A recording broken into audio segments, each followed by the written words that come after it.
for you to help your practice, you need to have that online presence that gives people a sense of who you are, how you can help them, and all of that. If you're not authentic, then it comes off really cringe. How has that allowed you to connect with your readers more? And if you're trying to attract like a sophisticated consumer, you have to think about it. You get hung up on these stupid things. It's not even how you're being perceived. People want to see the real story and they don't want to see the fairy tale. Welcome to the Ready, Set, Click podcast, where we talk digital marketing strategies. Grab a coffee or something a little stronger and settle in for this episode. Hello and welcome everybody to the Ready, Set, Click podcast. Today we're very excited to be joined by Anthony Rossi, Dr. Anthony Rossi, I should say. Good morning. Dermatologist and founder of his skincare line, Dr. Rossi MD. And we're also joined by Erin Hazelton, a fashion writer. Welcome, Erin. Hi, thanks for having me. I'm very excited to have you both here.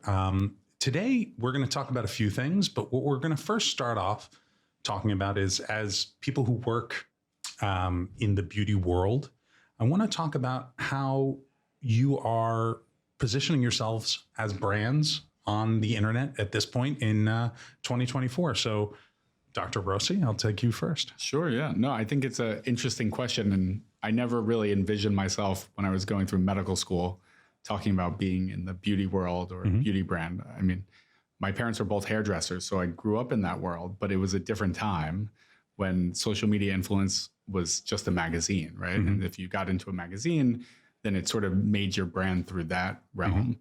But for me, going through med school, you didn't really think about that. But probably the med students now do think about that. So it's completely different. Yeah. But as a dermatologist and a doctor, we're sort of in this weird juxtaposition where we work in beauty, but we also work in medicine. So there's this, hybrid scenario going on. And first and foremost, I want to be the best doctor I can be to my patients. But many patients now actually want you to be on social media and be online because it's a way for them to connect with you outside of the office and also understand who you are as a person. And I think not only do people want to know people as persons or who they are and their brand, but also if they connect with them, that would make them want to go see you. So I love that you use the phrase hybrid in that sense, right? Like, in order for you to help your practice, you need to have that. You need to have that online presence that gives people a sense of who you are, how you can help them, and all of that. Yeah, I mean, it's an amazing phenomenon because, of course, you can have word of mouth, and I see many patients through referrals from other patients, and I think that's the best way. I really love when one person tells someone else about either who I am as a doctor or about my skincare line. That's the ultimate compliment. But, to reach more mass, you need to be now out there online. So you need to be out there, which is great. When you're thinking about that, do you do that by yourself? Do you work with a team to help you craft that image? How are you thinking about that? Yeah, I mean, it's a complete existential thought process. But it's true because I think that if you're going to be out there, right, online in this wild nebulous space, if you're not authentic, then it comes off really cringe. And I think I learned that very early on. Like, you have to be true to who you are. Otherwise, you can try to play a character, but then you're just acting. So it's, for me, for my brand, and for first and foremost being a physician, you have to be like just honest and real. Okay, so that is a huge part of the concept. So, Erin, you've been in the beauty space for quite some time. How do you think about how you're crafting your voice as you're moving into 2024? I mean, it comes right off of what Anthony just said about being authentic and using your own experience, right? I'm not a doctor, but I have my own experience as a former beauty editor.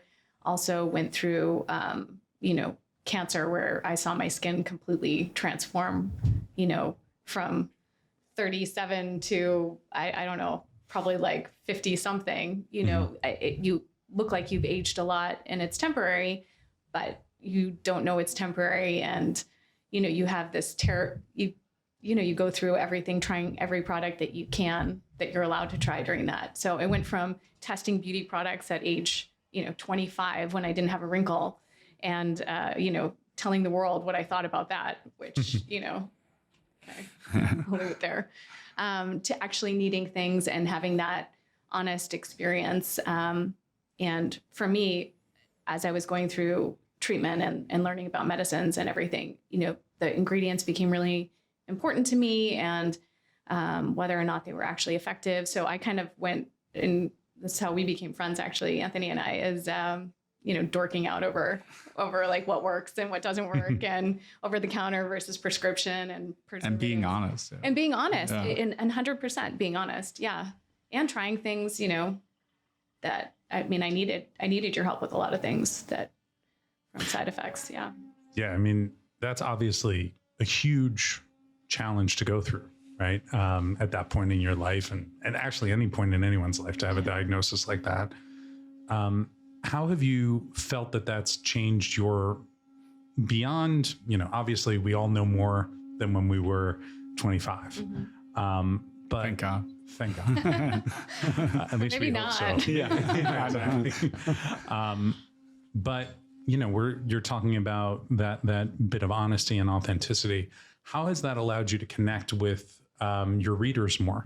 Just by sharing what I've learned and what has worked, and, being more aware of things being marketed to you. And I think for me, understanding that, we're all different. We don't all have the same skincare concerns. I think we live in a world now where we all want to, this whole idea of Instagram face, where we all want to look the same and, become this like morphed image, which to me is very boring. And I think just embracing the fact that, I, did have different issues that happened that other people, whether or not they've had cancer or a health scare or whatever, deal with at some point in their life, and being honest about it, and sharing what I've learned, and not just being like, this is what I look like because I use, Anthony Rossi today. Sorry. Yeah, no, I love it. I mean, I'm in awe of Erin. Like, I learn a lot from her as well, because I'm not a, woman who underwent treatment or, cancer treatment. And I don't know what that's like personally, but you can empathize, but you can learn, like, when there's an open dialogue. And I've learned a lot from her as well, I think the other thing that comes up when you are honest and truthful about your experience is that there are actually lots of people who have had similar experiences. Absolutely. They had no idea. Right. Yeah. Come out of the woodwork, you open up and people are like, hey, guess what? I mean, I found out about people who had cancer that just kept it to themselves, and, thanked me for being honest, because for them, it wasn't really an option, and for wherever they were in their life. And so. Yeah. And, that's a huge moment, right? And that sort of does go toward this idea of, you talked about how you don't want to just market at somebody. One of the things that I think has changed over time is the way that marketing and advertising is handled, especially for the younger generation, but I would also argue for the older generation. When I remember commercials as the main function of getting out there, but I like to say that a commercial is screaming at somebody who's running from you. You're screaming as loud as you can to hopefully get someone to turn around. Whereas when you're doing things online, you can't have that same voice because it's a smaller audience and you need to connect to it. Yeah. Because if you're not connecting to it, they're not going to care. And you can't just do that whole large scale type of thing. So one of the ways that we find, obviously, at Upfluence that can help with that is working with creators or ambassadors or people who really know your brand. Can you talk a little bit about ways that that's worked for you, or maybe even ways that it hasn't? No, I agree. I think what's the beauty of this platform is that you can connect with people who are genuinely interested in your story, who either connect in a certain way or resonate with you in a certain way. And for me, the best part is that for people who have tried the skincare brand or who know me as a doctor, and that truly enjoy it and then want to, share their experience. So it's the different than just promoting something, right? I think for us, we're in this age that you want to connect with people because you believe in what they're saying and you believe in how they're expressing it and you believe in who they are because something you identify with them in some way, shape, or form, right? It's like what you were saying about commercials is like you would watch this commercial and you were like, I don't look like that person. I don't necessarily resonate with that person. I know what they're trying to sell me, but I may or may not want it. But with influencers or online presence, you're connecting with them in a certain way. And for me, the best way that's been turned around is someone who connects with the brand, who's used it, who's tried it, who really enjoys it and loves it, and then wants to share their experience and not just promote it. Yeah, because promotion, like it's every time you're into a new methodology of getting products across, there's a little moment where you can just be like, I love this. And then all of a sudden people start to say, wait, I think you've told me you love lots of things and I've tried some of those things and I don't resonate with that, to use your word. And the other thing with beauty, right? It's like to see a difference, you need to use the product for a while, right? It's not just like, oh, you sent me a sample, I tried it. And yeah, it made my skin soft, but it's kind of, especially with products that are made by a doctor, you have ingredients that actually take time to work and to understand the mechanisms, how they work. I mean, that's the stuff that I'm interested in and interested in sharing as well. You have, I don't know what's the name of the stuff that calms your skin down. Yeah, it's a peptide derived from a sea anemone. A sea anemone. Yeah, okay. That targets a receptor in the skin. Because my daughter got stung by a jellyfish while we were on vacation. Oh, yeah. There's a quick fix for that. Yeah. I don't know if that's for a different podcast. Yeah. Okay. So, we're really thinking about this, that like, if you really want a long-term positive impact, you really want to have people who believe in what they're talking about. Yeah. Because you don't necessarily want to just sit there and be throwing money at people to talk about a product. And in fact, once you're getting into medical stuff, that gets a little more dicey anyway. Right? Yeah, agreed. I mean, I think from a founder point of view, like you want to really have a return or a conversion with someone who's going to have like substance. And it's one thing to just have someone who has 1 million followers and like, for 1 second, they promote your brand, but there's quite another thing. These micro influencers, I think, have more engagement, a better reach, something more to say, basically. Okay, so now you're talking about numbers and data, which gets me a little. I enjoy that conversation. I saw you perk up. Yeah, I perked up. I mean, hey, listen, I love thinking about having dewy skin, but I also like. Oh, you will in 4 to 6 weeks. In 4 to 6 weeks. Okay, there you go. But how are you thinking about that? How are you thinking about return on investment when you're working with those influencers? I think you have to if you're trying to build a brand, right? Like, because otherwise you're just sort of blanketing the market and paying for things that probably don't have return. But again, like Erin was saying, this is a long-term game. So if you're going to use skincare, you have to use it for quite some time. So I really, try to tell the people that I'm working with, I don't want you to just like get the product and make, a video and then throw it online. Like really work with it, use it, take before and afters, show the journey. I think the journey is what people want to see. I agree. Right? Yeah. Big time. Yeah. And same with in the creative world, fashion. I mean, when there's a story behind the brand, it just makes it that much more tantalizing. Yeah. It's all about storytelling. Erin is an amazing storyteller. She's a writer. Yeah. Yeah. I mean, so as you're thinking about storytelling around either fashion or beauty, what are the kinds of things that you find, we've talked about honesty and authenticity, in terms of how the creator pushes something forward. But as a writer, what are you thinking about in terms of storytelling when you're looking at beauty and fashion to help make that connect? I think so. Why a person uses the product or how they came to find it. I think the story behind the person who founded the company is interesting because usually it's, you found this ingredient that worked and you saw it work in clinical trials, incorporated into something that's going to help people. I think that just telling people where it comes from and why, where and why, right? And how. I like the how. I kind of dork out on the science bit too. I love that. So yeah. And then again, the journey, I think you brought up a good point is seeing it actually work and not just on a pretty person who has, already clearly done 12,000 different peels or lasers or whatever. And that's why their skin is flawless. I think having, the stories, yes, I use this on a daily basis and I maintain my skin. And, I had whatever it was, rosacea or whatever it was that led me to use that and being honest about that. And I find that helpful. And yeah, it's like character development, right? Like we need to have some sort of character development. And meat to the story. Yeah.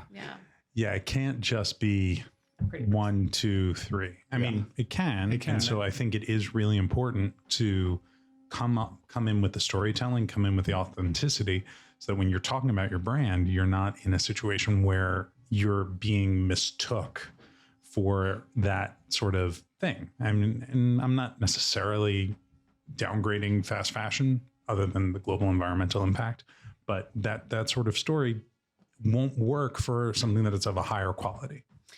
That's the whole thing too. It's right now we're kind of about quantity over quality. And I think as I get older, especially, it's more about quality. And it's like the fewer products. I feel like if you listen to everyone, you would have, I already have a cabinet full of products.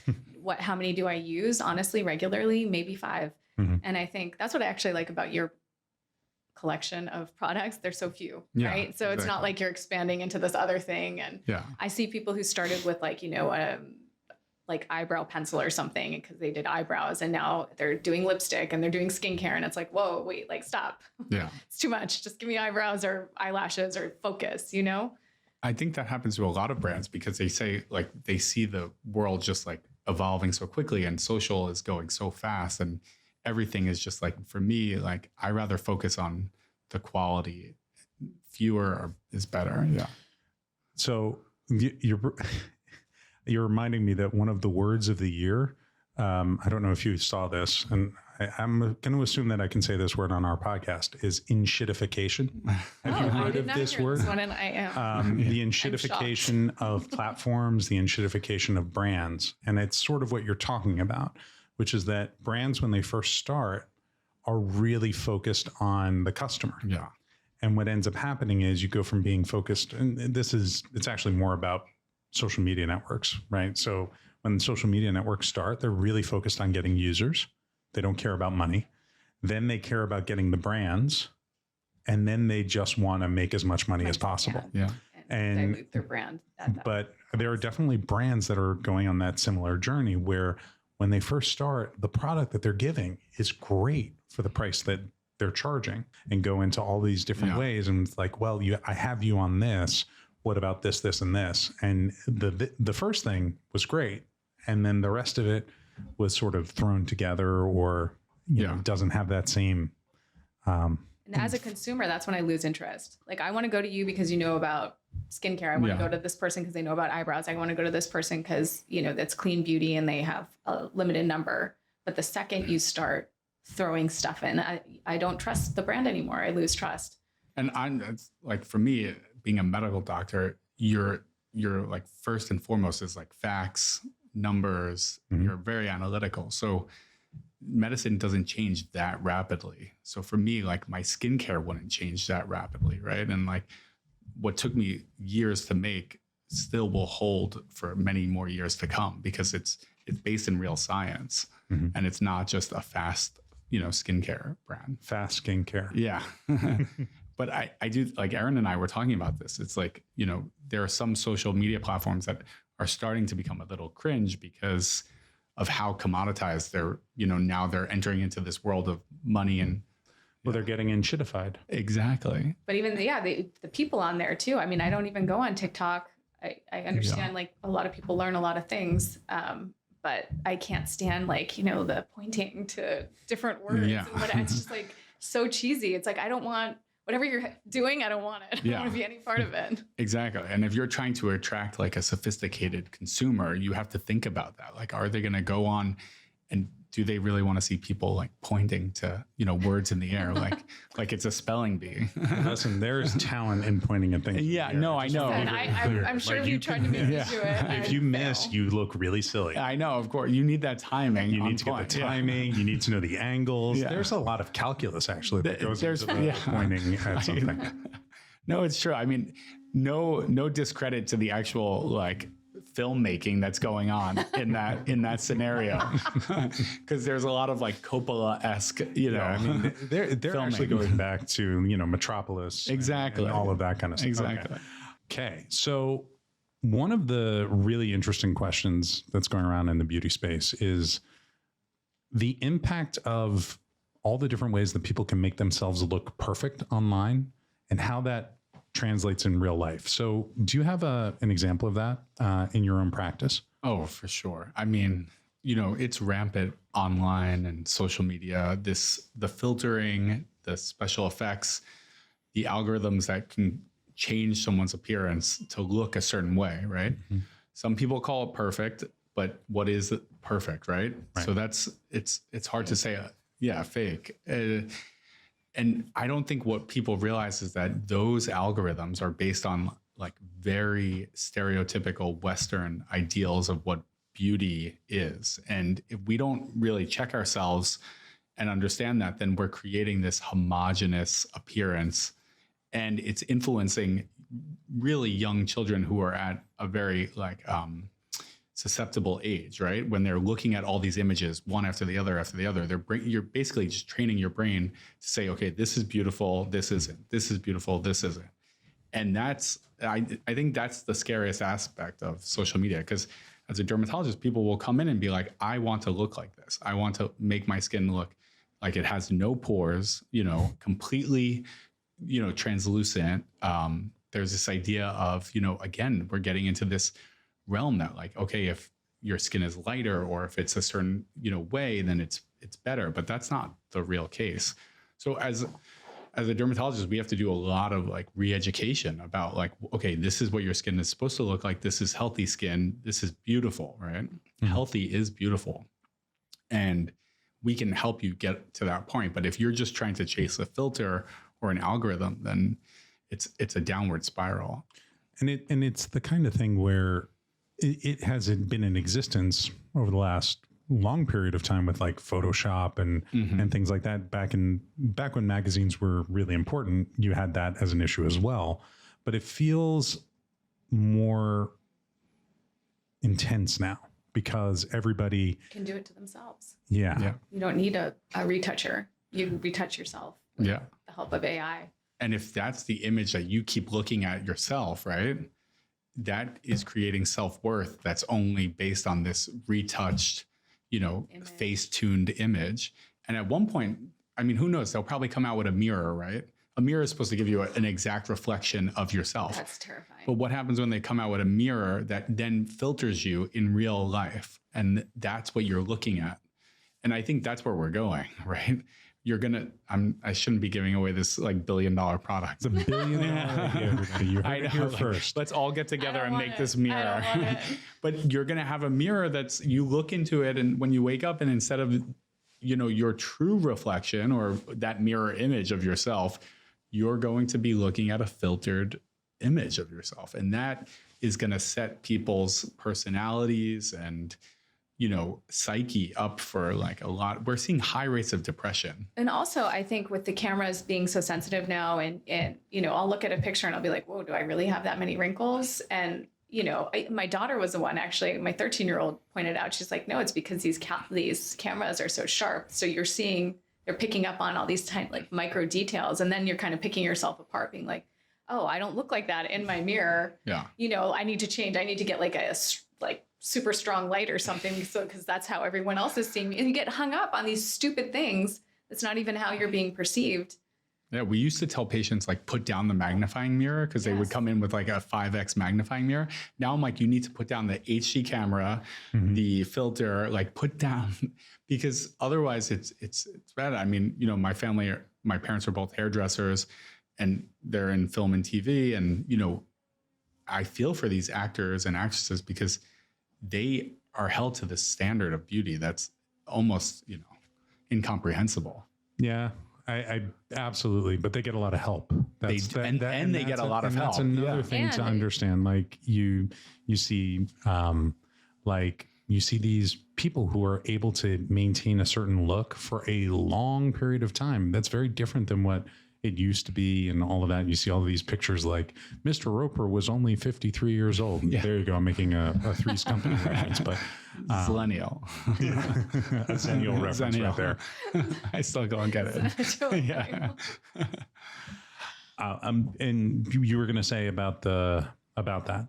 Yeah, absolutely. And a lot of them don't, if they're hawking their own brand, like olive oil for their skin, as we know one celebrity does, but we don't know what she's actually done, and most of them, you can't tell if somebody's had a little lift or something because, they're micro lifts or they're hidden so well. And certainly they're using a lot of the lasers that Anthony has at his office. And, that stuff adds up. I mean, that is expensive, and the machines are expensive, everything about it. And it's it's not for everyone, but.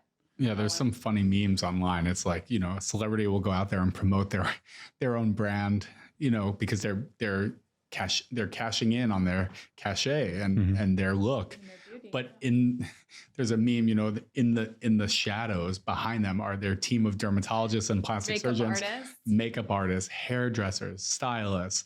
And we're all just like sitting there like, they're lighting, sad because that is not, everyone wants to think that doesn't exist, but of course that exists. Well, and that contributes to the unhealthy standards of beauty from time to time. And some countries are actually making mandates that if your photo is retouched or it has AI part of, you have to make that known. And I think that's really important because especially, again, with adolescents and children, if we don't have a proactive approach with it, I think we're going to set this generation up for a lot of body dysmorphia. Just thinking also of I was just thinking of the face while we're talking about this, but people making their waist smaller or their hips wider or whatever it is, 100%. These are unattainable standards. Yeah. Well, and it is a historically accurate thing that's been happening forever in all sorts of different countries. My thesis in art history, the evolution of beauty throughout time. Yeah, you started. I love that. The Venus of Willendorf was this giant, woman because that was a sign of fertility back then, right? And then by the time I finished, it was, Kate Moss and all of these super thin waif models. Kate Moss, for those of you who are in Gen Z, was a very important model in the year 2000. That's a good discount. Because of her daughter, probably. Yeah, now her daughter's. Yeah. You had Peter Paul Rubens and all of that type of stuff, and then But you're right; it's going at a faster clip, right? So because everyone can Facetune themselves, and everyone can use these AI at their disposal, so it's a much faster turnaround.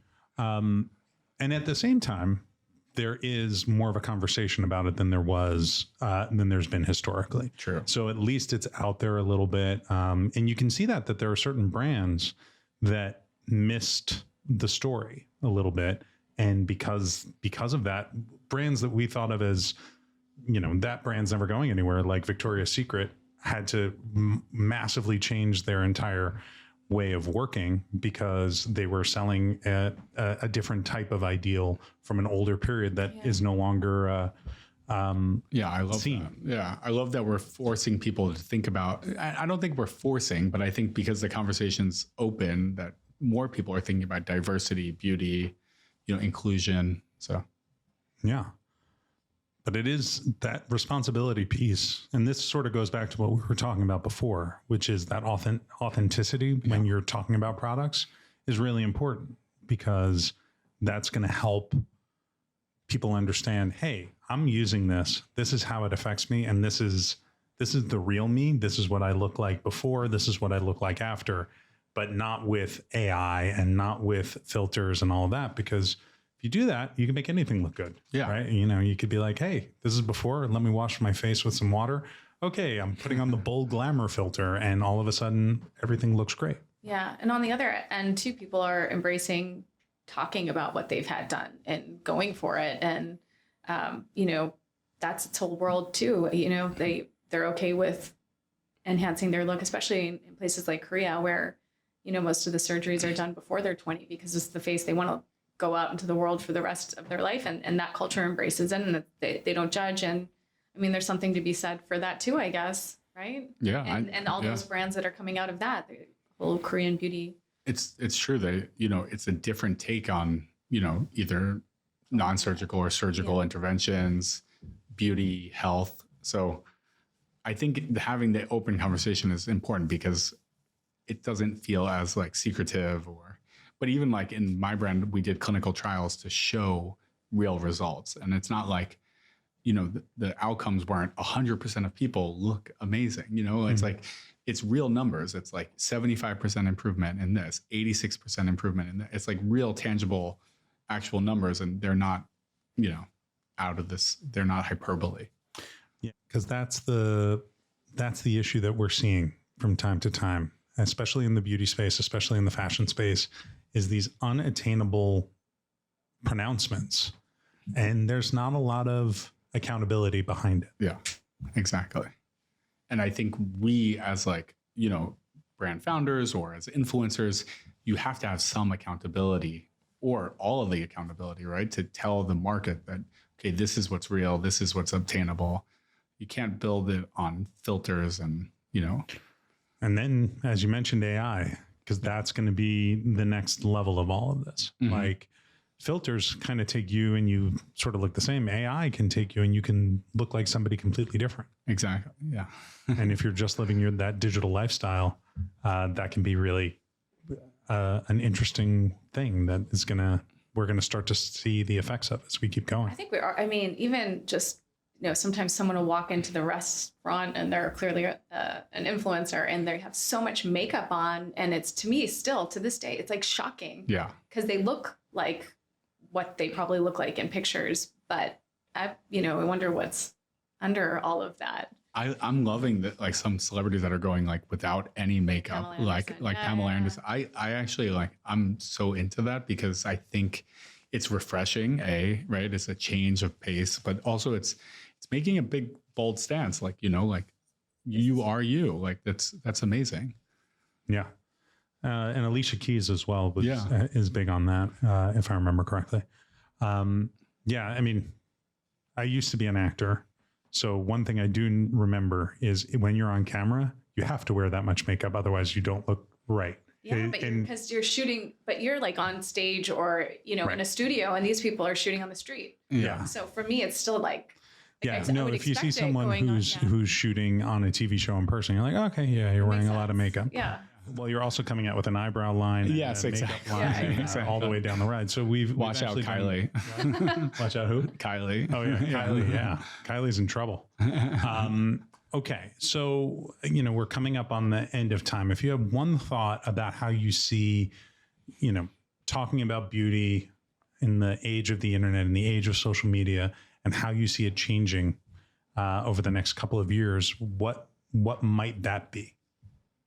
We'll go to you first, Erin. Yeah, no, I think that people are seeing through sort of the pitchy salesmanship of a lot of influencers and are looking, kind of how it started for, before the algorithms, someone they connect with and, just being honest and sharing, I think real tips, not, yes, life hacks and everything, but maybe, I think it's more the full story, not just about the skincare. I think it's more I guess, as we were talking about earlier, lifestyle and taking care of yourself and the overall, health. I don't know what I want to say, but like the overall, I don't know.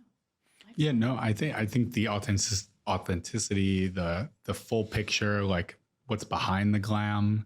I think that's what we're going to see a little bit more, like when you take off all the makeup, when you take off, like having real skin. I mean, that's what I'm hoping for. I think the filters are going to just get better and get more ubiquitous. But I'm hoping for a little bit more authenticity because I think we have an obligation, especially from beauty founders or from dermatologists or people who've been through this. People want to see that. People want to connect. Yeah. People want to see the real story and they don't want to see the fairy tale all the Yeah. time. They Not like all to the look at time. they like Yeah. to look at the fairy tale Yeah. and then know of course. what happens That's after beauty. happily ever after. Yeah. Yeah. Well, that's like, the whole thing behind beauty is it's aspirational, right? You want to look a certain way, or hopefully it's your best and not, like a Kardashian. But I guess we'll have to see. Yeah. Till next podcast. Yeah, it's a nice spot. All right. I think that's a great note for us to end on. So I want to really thank Erin and Anthony for being with us today. And Anthony, if people want to find your products, where should they be going? So online, it's rossidermmd.com, or on social, it's at rossidermmd. I'm Dr. Anthony Rossi. You can follow me there. Happy to connect. And Erin, how can people find your stuff? So my writing, you can find on Substack. I have a weekly newsletter there. And for more of my lifestyle and ruminations, I'm also on Instagram, Erin Hazelton. On both of those, you can just look it up. Okay. Well, thank you both so much for being here. And Thank you. Thank you. Anything you want to add before we go? Stay beautiful.